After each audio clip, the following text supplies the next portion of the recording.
तौर पर भारत ने यहाँ पर कह दिया है, भारत सरकार ने कह दिया है, अगर आप हमें छेड़ेंगे तो हम आपको छोड़ेंगे नहीं। हमारी जमीन का 1 इंच भी हम दूसरी सेना को या दूसरे देश को नहीं देंगे। और चीन ने यही मनमानी बार बार की है। लेकिन तस्वीरें मैं एक बार फिर से आपको दिखाना चाहूंगी, क्योंकि हम तवांग के रास्ते में हैं और आप देखिए कि कितना घना जंगल यहाँ पर है। 5 बजे हैं, लेकिन ऐसा लग रहा है कि रात के 8 बजे होंगे, क्योंकि देखिए दुर्गम इलाका है।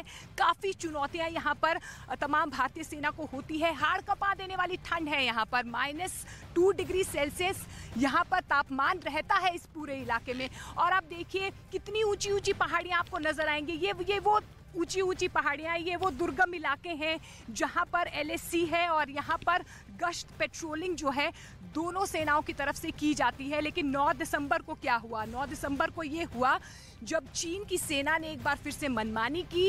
रोजाना जिस तरीके से 2006 के बाद से पेट्रोलिंग वो कर रहे थे, लेकिन 300 सैनिकों ने एक बार फिर से भारतीय सीमा में घुसने की कोशिश की। लेकिन उन्हें अंदाजा नहीं था कि भारतीय सेना इस तरीके से पलटवार करेगी।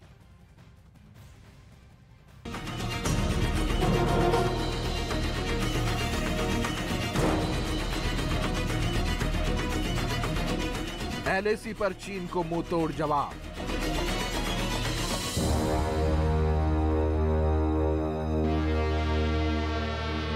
चीन के सैनिकों को भारतीय फौज ने खदेड़ा।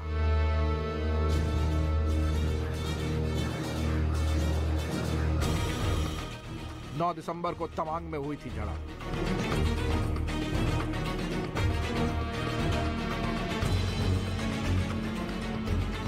अरुणाचल प्रदेश के तवांग सेक्टर में LAC पर भारत और चीन के सैनिकों की झड़प हो गई। खबर है कि चीन की फौज के सैकड़ों जवान अरुणाचल प्रदेश के तवांग सेक्टर में आ गए थे, जहां भारतीय फौज ने उन्हें खदेड़ दिया। ये घटना 3 दिन पहले यानी 9 दिसंबर को हुई, जब अरुणाचल के तवांग सेक्टर में भारत और चीन के सैनिक आपस में भिड़ गए। खबर है कि इस घटना में दोनों तरफ से कुछ सैनिक घायल भी हुए। इस झड़प के तुरंत बाद दोनों तरफ के सैनिक अपने अपने इलाके में लौट गए। इस घटना की गंभीरता को देखते हुए तवांग में भारतीय सेना के कमांडर ने तुरंत चीन के अधिकारियों के साथ फ्लैग मीटिंग की और उनके सामने मजबूती से अपना पक्ष रखा। चीनी ट्रूप्स के बीच में तवांग के एरिया में झड़प हुई है। चीन की सेना ने लाइन ऑफ एक्चुअल कंट्रोल को क्रॉस करने की कोशिश की। हिंदुस्तान के सैनिकों ने डटकर उनका मुकाबला किया। डिफेंस एक्सपर्ट के मुताबिक चीन की शुरू से ही अरुणाचल पर कब्जा करने की मंशा रही है और इसलिए वो हमेशा LAC पर अपने सैनिक भेजकर कुछ हरकतों को अंजाम देता रहा है। लेकिन हर बार उसे भारत की फौज की ताकत के आगे घुटने टेकने पड़ते हैं। भारतीय सेना हर बार चीन को करारा जवाब देती है। पूरी भारत के साथ जो LAC के ऊपर जो उनका डिप्लॉयमेंट है या जो उनका टैक्टिकल प्लान है या ओवरऑल प्लान है, वो बहुत घातक है। वो चाहते हैं कि पूरा का पूरा जो अरुणाचल है वो चाइना के साथ जोड़ दिया जाए। डिफेंस एक्सपर्ट का दावा है कि चीन हमेशा अपनी विस्तारवाद की नीति को आगे बढ़ाने के एजेंडे में लगा रहता है और इसी कड़ी में तवांग में 9 दिसंबर की घटना हुई, लेकिन भारत ने चीन को मुंहतोड़ जवाब दिया। चाइना ये फिर से ना करे, इसके लिए कमांडर लेवल के टॉक्स हो रहे हैं, फ्लैग मीटिंग्स हो रहे हैं। अभी तो सिचुएशन शांत है, लेकिन जो सिचुएशन आगे चल रही है, जो बन रही है, जो टेंशन है बॉर्डर के ऊपर, इसका समाधान ये होना चाहिए। पहले भी चीन को दिया था मुंहतोड़ जवाब। 2020 में लद्दाख में LAC पर हुई थी झड़प। LAC पर भारत हर बार चीन की हर हरकत का माकूल जवाब देता रहा है। जैसी हरकत चीन ने इस बार की, ठीक वैसी ही कोशिश वो 1 साल पहले भी कर चुका है। अब अरुणाचल में ही तवांग से करीब 35 किलोमीटर दूर बॉर्डर के करीब चीन के सैनिकों ने भारतीय इलाके की एक चोटी पर कब्जा करने की कोशिश की थी। उस वक्त भी भारतीय फौज ने चीन के सैनिकों को उनकी जमीन से खदेड़ दिया था। अक्टूबर 2021 की उस घटना के बाद कुछ वक्त तक तो चीन खामोश रहा, लेकिन अब उसने एक बार फिर भारतीय सैनिकों से उलझने की गलती कर दी। दोनों देशों की सेनाओं के बीच झड़प की यह घटना अगस्त 2020 के बाद पहली बार हुई है। तवांग की ताजा घटना से पहले अगस्त 2020 में लद्दाख में LAC पर दोनों देशों की सेनाओं की झड़प हुई थी। हालांकि उस बार भी भारतीय सेना के दमखम के आगे चीनी सैनिक बुरी तरह पिछड़ गए थे।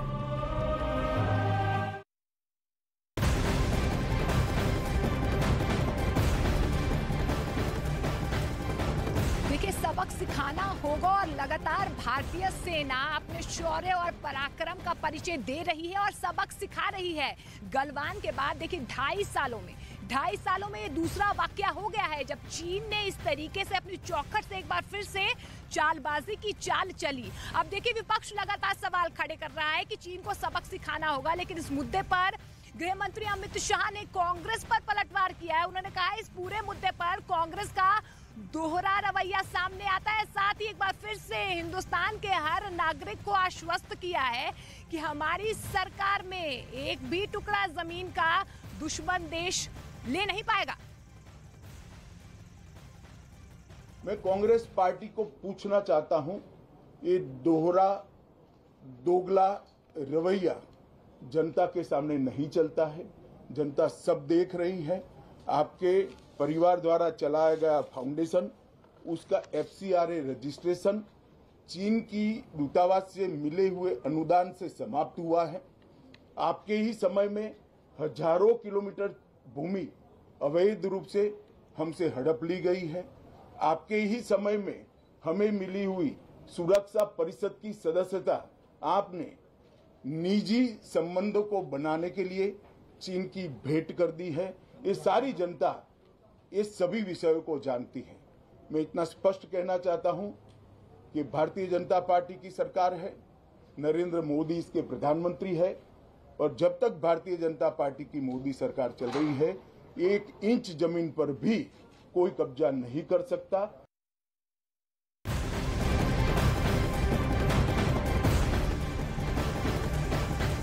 देखिए, हमारी 1 इंच जमीन भी दुश्मन देश ले नहीं सकता है। लेकिन एक बार फिर से मैं दर्शकों को बता दूं कि हम तवांग के रास्ते पर हैं और ठीक मेरे पीछे जो ये पहाड़ी आप देख पा रहे हैं, ये वही इलाका है, वही LAC का इलाका है जो भारत और चीन के बीच LAC यानी कि सीमा है। और यहीं पर 9 दिसंबर को किस तरीके से झड़प हुई वो तस्वीरें लगातार हम आपको पल पल की तमाम अपडेट आपको न्यूज़ 18 इंडिया दिखाता रहेगा। लेकिन देखिए कितना दुर्गम ये इलाका है। 5 बजे हैं, लेकिन आप देखिए कि किस तरीके से घना जंगल, सिर्फ घना जंगल, आपको सिर्फ और सिर्फ अंधेरा यहाँ पर नजर आ रहा होगा। देखिए इतना मुश्किल भरा ये रास्ता है कि यहाँ पर पहुँच पाना भी बेहद मुश्किल है। ऐसे में आप देखिए कि कितनी बड़ी चुनौती यहाँ पर भारतीय सेना को रहती है, क्योंकि देखिए ठंड लगातार यहाँ पर परेशान करती है। इसके अलावा ऑल्टीट्यूड देखिए आप, 17,000 फीट ऊंचे ऑल्टीट्यूड पर तवांग वो इलाका है जो सबसे संवेदनशील इलाका है। देखिए आता वो भारत में है, लेकिन क्लेम लगातार यहाँ पर चीन करता आया है कि वो चीन ये क्लेम करता आया है कि वो हमारे इलाके में। लेकिन देखिए अब प्रतिक्रियाओं का दौर इस पूरे मामले को लेकर सामने आ रहा है। पेमा खांडू जो अरुणाचल प्रदेश के मुख्यमंत्री हैं, उनकी तरफ से बाकायदा ट्वीट किया गया। उन्होंने कहा कि हमारे सैनिकों ने ईंट का जवाब पत्थर से नहीं, ईंट का जवाब लोहे से दिया है।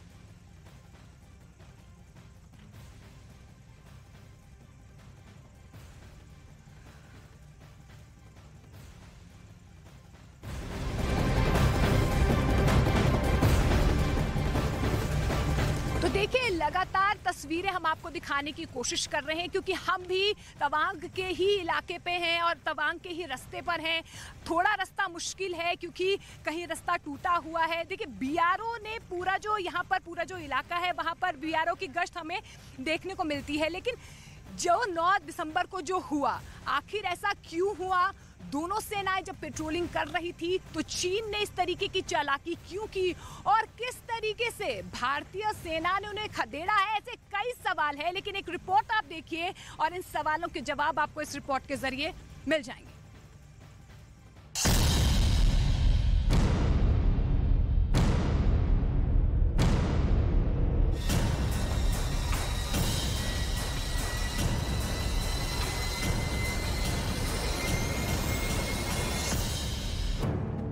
चीन और भारत के बॉर्डर से एक ऐसी खबर आई जिसने पूरे देश को चौंका दिया। ANI की खबर के मुताबिक 9 दिसंबर की रात चीन की आर्मी ने अरुणाचल प्रदेश से सटे LAC वाले इलाके में भारत की सीमा के अंदर घुसने की कोशिश की है, जिसके बाद भारत और चीन दोनों ही देशों के सैनिकों के बीच झड़प हुई है। ये एक ऐसी खबर है जिसने भारत और चीन के बीच लगातार चल रही शांति वार्ता को बड़ा झटका दिया है। आखिर क्या वजह है कि चीन एक बार फिर भारत के अंदर गलवान पार्ट 2 को अंजाम देने की साजिश रच रहा है? आखिर 9 दिसंबर की रात तवांग सेक्टर में क्या हुआ, सब आपको बताएंगे। एक एक घटना पूरी बारीकी के साथ आपको समझाएंगे। सबसे पहले देखिए ये नक्शा। अरुणाचल प्रदेश का ये तवांग सेक्टर है, जहां पर भारत और चीन के सैनिकों के बीच झड़प हुई है। समाचार एजेंसियों के हवाले से खबर है कि 9 दिसंबर की रात तवांग सेक्टर में सामान्य तौर पर दोनों देशों की सेना के जवान गश्त पर थे। इसी दौरान चीन के कुछ सैनिकों ने भारत के दावे वाले क्षेत्र में घुसने की कोशिश की। इसके बाद फौरन भारत के सैनिकों ने जवाब दिया और चीन के सैनिकों को पीछे की तरफ धकेला, जिसके फौरन बाद दोनों देशों के सैनिकों के बीच झड़प शुरू हो गई। समझौते की वजह से भारत और चीन की सीमा पर फायरिंग की नौबत नहीं आई, लेकिन भारत और चीन दोनों देशों के सैनिक घायल हुए हैं। दरअसल अरुणाचल प्रदेश के तवांग का इलाका एक ऐसा इलाका है जहां आज भी सीमा रेखा तय नहीं हो पाई है। तवांग के अलग अलग इलाकों पर भारत और चीन की सेना दावे करती रही है और इसीलिए इस इलाके में सीमा रेखा साफ नहीं है। सूत्रों के मुताबिक इस हिंसक संघर्ष के बाद दोनों देशों के लोकल कमांडर्स की तरफ से स्थितियों को संभालने की कोशिश की गई है। तवांग सेक्टर के चीन और भारत के लोकल कमांडर्स ने आपसी बातचीत करके मामले को हल करने की कोशिश की है।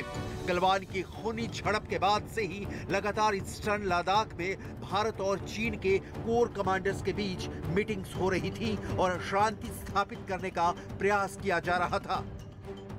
लेकिन सवाल सिर्फ यही नहीं है, आखिर इस मौके पर चीन ने अरुणाचल प्रदेश के बॉर्डर को एक्टिव करने की कोशिश क्यों की है?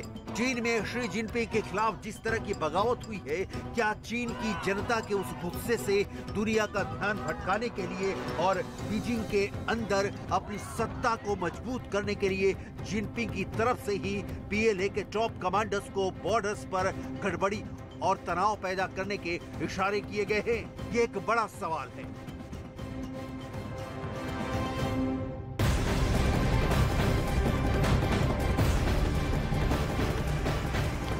बिल्कुल, एक बार फिर से दर्शकों को बता दें कि हम बिल्कुल बेहद करीब है तवांग के। देश का नंबर 1 न्यूज चैनल सबसे पहले आपको वो तस्वीरें दिखा रहा है कि हम बेहद नजदीक तवांग के पहुंच चुके हैं। वो तवांग जो सबसे संवेदनशील है, एक तरफ चीन की सीमा से सटा हुआ है तो दूसरी तरफ भूटान की सीमा से सटा हुआ है, और वही इलाका है जहां पर चीन ने अपनी चालबाजी तो की लेकिन उसे मुंह की खानी पड़ी। लेकिन इसी मुद्दे पर हम इस तरीके से बातचीत जरूर करेंगे, लेकिन दो ढाई साल में, अगर हम 2.5 साल की बात करें तो 2.5 साल में दूसरा वाकया है जब चीन की तरफ से इस तरीके की मनमानी की गई हो। अब जब हम आज के वाकये की बात करें, यानी कि 9 दिसंबर के वाकये की बात कर रहे हैं, तो हमें गलवान, वो 15 जून को जो गलवान में हुआ था 2020 में, उसको भी याद करना होगा, जब भारत और चीनी सेना आमने सामने आ गई थी और किस तरीके से चीन ने वहां पर एक बार फिर से मनमानी की और एक बार फिर से भारतीय सेना ने मुंहतोड़ जवाब दिया।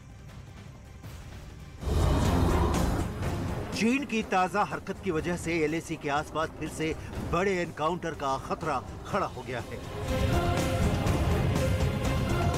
एलएसी पर तनाव के बीच चीन लगातार उकसा रहा है। पूर्वी लद्दाख में 2020 के बाद से एलएसी पर जो आमना सामना बना हुआ है, उसमें चीन अब किसी बड़ी शरारत को अंजाम देने की तैयारी कर रहा है। अरुणाचल प्रदेश में हुई नई तकरार के साथ आखिर चीन का मकसद क्या है? दक्षिण चीन सागर में चीन ने पहले ही तनाव पैदा किया हुआ है। चीन की नौसेना पड़ोसियों के लिए सिरदर्द बन चुकी है। चीन इस वक्त अपने 3 दुश्मनों यानी ताइवान और जापान के साथ अमेरिका के खिलाफ बहुत ज्यादा आक्रामक हो गया है। लेकिन समंदर के बाद चीन का टारगेट हिमालय नजर आ रहा है और महासागर से आगे बढ़कर उसने अब हजारों मीटर ऊंचे पहाड़ों के बीच फ्रंट को एक बार फिर से एक्टिव कर दिया है।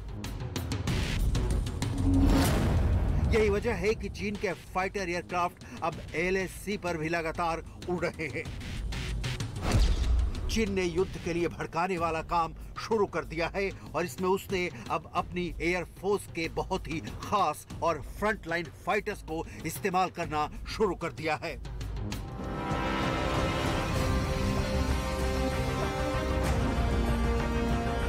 आखिर चीन ऐसा क्यों कर रहा है?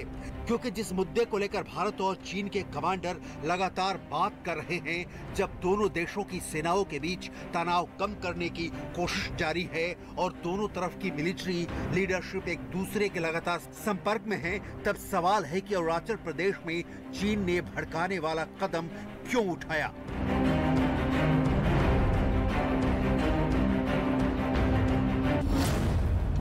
चीन और भारत के बीच मई 2020 से LAC पर तनाव है। गलवान में झड़प और दोनों तरफ सैनिकों की मौत के बाद चीन और भारत दोनों की फौज जिन जगहों पर आमने सामने थी, वहां से पीछे भी हटी है। पेंगोंग झील के दोनों तरफ पीछे हटने के बाद डेपसोंग और डेमचौक के इलाके में LAC के करीब अब दोनों सेनाएं तैनात हैं। लद्दाख LAC पर दोनों तरफ 50 से 60 हजार फौज अब भी मौजूद है। LAC पर कॉन्फिडेंस बिल्डिंग मेजर्स के लिए ये बातें बहुत अहम हैं और ऐसी ही बातों को बुनियाद बनाकर पेंगोंग के दोनों किनारों से तनाव को कम किया गया था। अब दोनों देशों की सेनाएं अपने अपने पुराने पॉइंट पर वापस लौट गई थी और उम्मीद जगी थी कि LAC पर भारत और चीन के बीच तकरार कम हो जाएगी।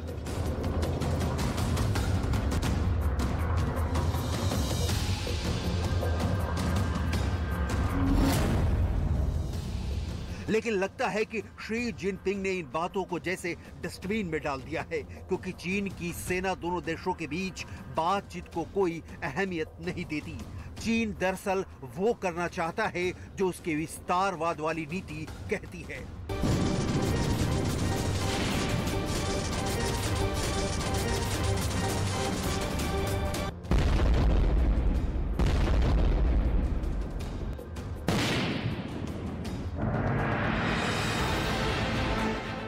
ताइवान, जापान और अमेरिका से लगातार धमकाने वाले दौर को जारी रखते हुए आखिर चीन भारत से तनाव क्यों बढ़ाना चाहता है? क्या इसके पीछे चीन का कोई नया प्लान है? आखिर चीन समंदर से दूर पहाड़ों पर चौथा फ्रंट फिर से क्यों एक्टिव करना चाहता है? LAC पर चीन की इन नई हरकतों के पीछे 3 बड़े मकसद हो सकते हैं। पहला ये कि वो भारतीय फौज की सक्रियता देखना चाहता है। इसे रिस्पॉन्स टाइम कहते हैं, यानी उसे जवाब कितनी देर में मिलता है। दूसरा ये कि चीन ये भी देखना चाहता है कि भारत ने कौन कौन से मिलिट्री बेस LAC के पास एक्टिव किए हुए हैं, ताकि युद्ध के हालात में वो इससे बचकर अपने मिशन को अंजाम दे सके। और तीसरा, वो लगातार LAC पर तनाव बनाते हुए इस इलाके में विवाद बरकरार रखना चाहता है, यानी वो अपनी दादागिरी कायम रखना चाहता है।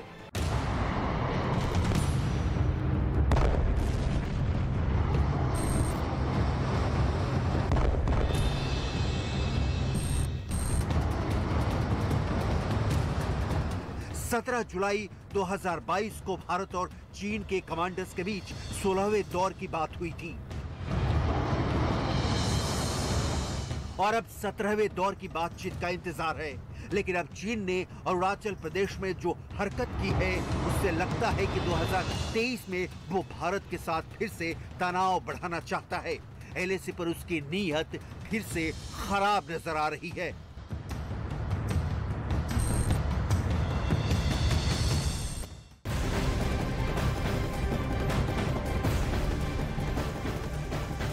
तो देखिए, साफ तौर पर चीन से सावधान रहने की जरूरत है, लेकिन मेरे पीछे आप देख सकते हैं किस तरीके का सन्नाटा यहाँ पर है।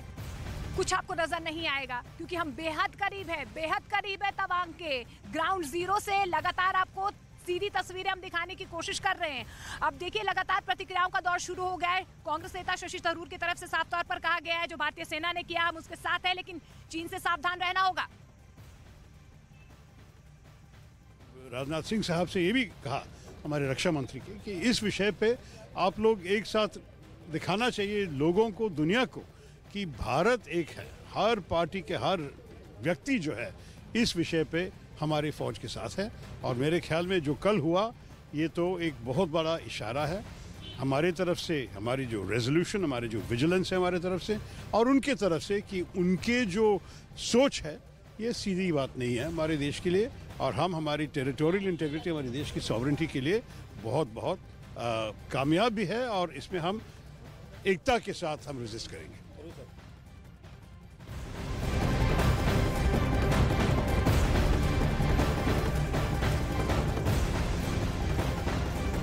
तो चीन चालाक है, लेकिन अब देश में यानी कि भारत में चीन के खिलाफ एक बार फिर से गुस्सा भड़कना शुरू हो गया है। चीन की चालाकी ज्यादा दिनों तक चलेगी नहीं, क्योंकि भारतीय सेना लगातार तैयार है। और ऐसे में जम्मू में हमको विरोध प्रदर्शन की कुछ तस्वीरें देखने को मिली है। लगातार लोगों से अपील की जा रही है कि चीन को सबक सिखाना होगा।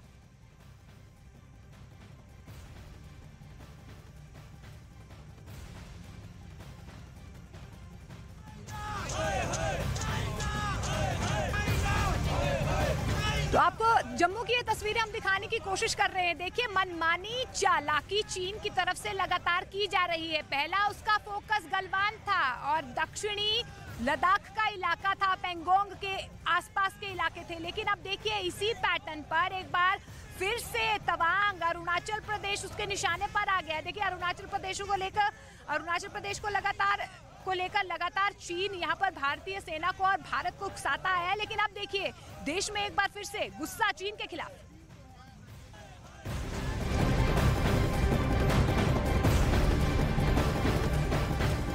और अब खबर पाकिस्तान अधिकृत कश्मीर से है, जहां महिला स्वास्थ्य कर्मियों ने सरकार के खिलाफ विरोध किया और इनका आरोप है कि सरकार ने रातों रात नोटिफिकेशन जारी कर उन्हें नौकरी से टर्मिनेट कर दिया। तो पीओके से बड़ी खबर सामने आ रही है। आपको बता दें, महिला स्वास्थ्य कर्मियों का प्रदर्शन लगातार बढ़ता जा रहा है।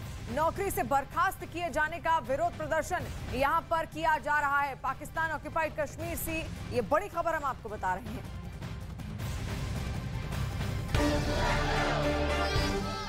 हाथों में पोस्टर बैनर लेकर प्रदर्शन कर रही महिलाओं की ये तस्वीर सामने आई पीओके से। रातों रात नौकरी से बर्खास्त किए जाने के बाद इन महिलाओं का गुस्सा फूट पड़ा और ये अपनी मांगे मनवाने के लिए सड़कों पर उतर आईं। इन महिलाओं का आरोप है कि ना तो इनकी मांगे सुनी गई और ना ही इन्हें वेतन दिया गया और नौकरी से टर्मिनेट करने का नोटिस जारी कर दिया गया। 6 माह के बाद हमें सैलरी भी नहीं मिली और हमें आज कल हमें नोटिफिकेशन जारी हुआ कि आप लोग कंटीजेंट जो भी हैं वो फारिग हैं और आप अपने अपने घरों को जाएं। हमें सैलरी भी नहीं मिली। हमारे साथ इतना बड़ा जुल्म क्यों हुआ है? इन्होंने कहा कि कोरोना काल में हमसे 24 घंटे ड्यूटी ली गई और आज सरकार ने उन्हें कहीं का नहीं छोड़ा। हम लोग अपने होश हवास में नहीं है। अब हम लोग रोड पे इसलिए आए हैं, हम हर हाल में अपना हक इनसे लेके जाएंगे। इस प्रदर्शन में महिलाओं के साथ पुरुष भी शामिल हुए और फिलहाल ये मामला शांत होता नहीं दिख रहा और अगर जल्द ही इसका हल नहीं निकाला गया तो ये पाकिस्तान सरकार के लिए बड़ी चुनौती बन सकता है।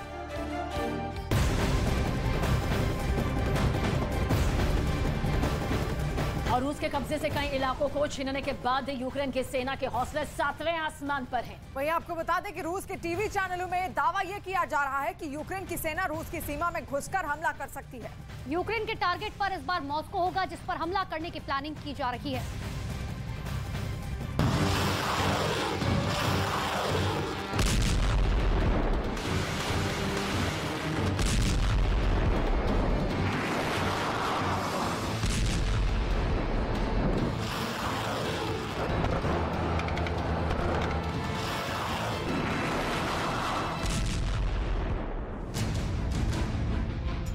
मैदान में टिके रूस के खिलाफ यूक्रेन की सेना कई मोर्चों पर जबर दिख रही है।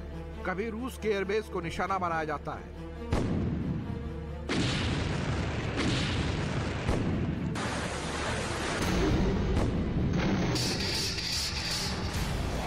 कभी रूस की सीमा के अंदर ड्रोन अटैक किया जाता है,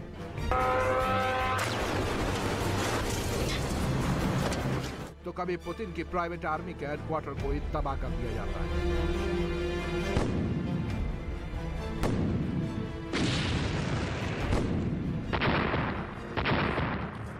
और अब पश्चिमी मीडिया में दावा किया जा रहा है कि यूक्रेन की नजर मॉस्को पर है। महायुद्ध में कमजोर दिखते पुतिन के अड्डे पर जेलेंस्की के जाबाज हमला कर सकते हैं। दावे से जुड़ा एक वीडियो इन दिनों जमकर वायरल भी हो रहा है। Где по нему отработал комплекс, скорее всего, «Панцирь», поэтому дальность невысокая, где-то порядка 10 километров, поэтому обломки упали на территорию аэродрома. Стоял бы там Бук М3, а уж тем более Витязь, 350 Витязь, его бы сбили на дальности где-нибудь 50-60 километров, и вообще мы об этом бы этот инцидент бы не обсуждали.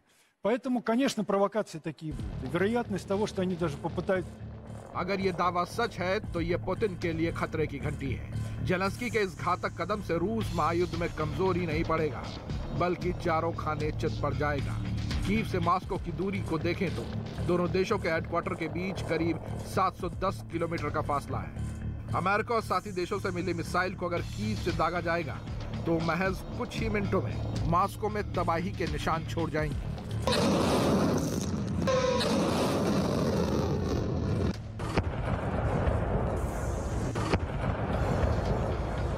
खेसन और लुहांस से रूस की सेना को पीछे धकेलने के बाद अब यूक्रेन की सेना सीमा पार चढ़ाई कर रही है, रूस के इलाकों को निशाना बना रही है।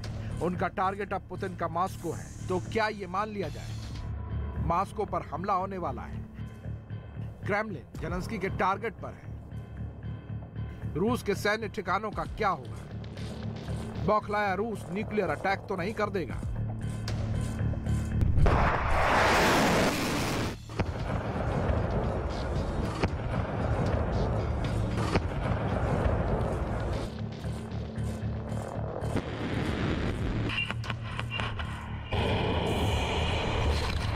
कीव से मॉस्को की दूरी कम है। लगातार हो रहे हमले से यह साबित होता है कि जेलेंस्की के पास रूस के अंदर घुसकर मारने की न सिर्फ मिसाइलें हैं, बल्कि ताकत और जोश भी है।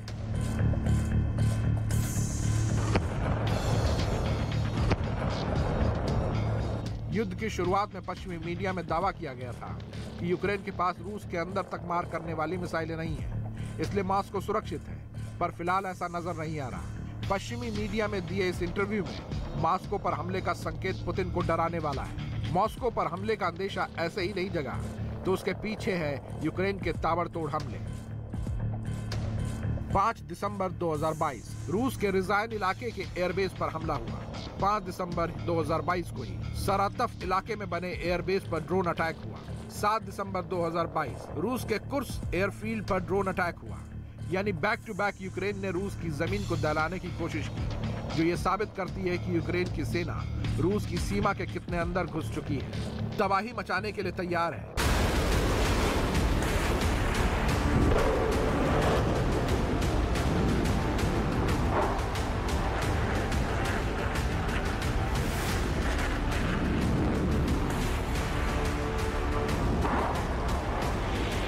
और अब उसका टारगेट मॉस्को है, जिस पर चढ़ाई के लिए उसने शायद पूरी तैयारी भी कर ली है।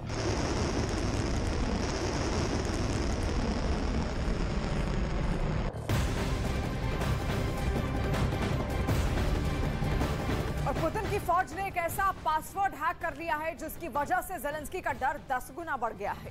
जेलेंस्की को अब इस युद्ध में ब्लैकमेलिंग का डर सता रहा है और बताया जा रहा है कि व्लादिमीर पुतिन की सेना ने हाइमर्स की खामियों का पता लगा लिया और वो उस वक्त का इंतजार कर रहे हैं जब जेलेंस्की की सेना पर बड़ा प्रहार किया जाए, क्योंकि वो हाइमार्स ही है जिसके दम पर जेलेंस्की की सेना ने रूस पर कहर बरपाया।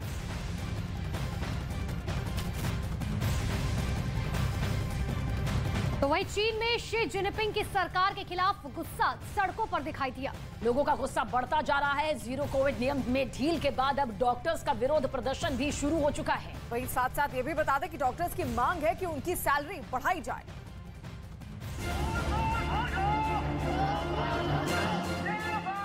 विरोध प्रदर्शन की ये तस्वीर चीन के नानचांग विश्वविद्यालय से सामने आई। वहां मेडिकल स्टूडेंट समान वेतन को लेकर तानाशाह शी जिनपिंग सरकार के खिलाफ प्रदर्शन कर रहे हैं। चीन के अलग अलग प्रांतों में विरोध प्रदर्शन आम हो गया है। शी जिनपिंग सरकार की गलत नीतियों के खिलाफ जनता सड़क पर है। नानचांग विश्वविद्यालय के मेडिकल छात्रों को कोविड के दौरान अस्पतालों में काम करवाया गया। इसके बदले में छात्रों को सिर्फ $200 महीने की सैलरी दी गई। इतनी कम सैलरी मिलने से छात्र गुस्से में हैं और वो सरकार से बढ़ी हुई सैलरी की मांग करते हुए विश्वविद्यालय के बाहर धरना प्रदर्शन कर रहे हैं।